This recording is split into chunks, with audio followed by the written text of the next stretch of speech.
Međunarodni dan žena bio je povod za okupljanje aktivista Jedinstvene Srbije u centru grada. Iskazujući stav da je žena stup porodice, članovi Jedinstvene Srbije su našim sugrađankama poklanjali cveće.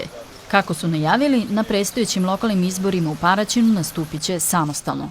U potpunosti sprovodit ćemo program naše stranke koji već 16 godina odlično se pokazao na delu na prostoru Jagodine.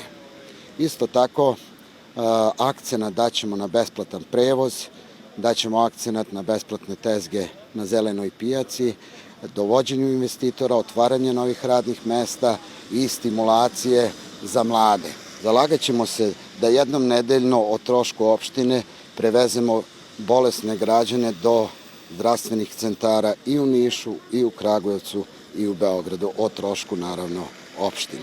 Priliku da svim damama čestita praznik iskoristio je i Goran Dinić, kandidat za narodnog poslanika Jedinstvene Srbije. Naša stranka zastupa pre svega porodične vrednosti i ono što mi želimo da sprovedemo kasnije u toku rada naše opštine, koliko budemo u situaciji, naravno, to je da će se favorizovati, odnosno da će žene imati veće socijalne davanja u smislu naknade za novorođenu decu, a naročito žene sa većim brojem dece.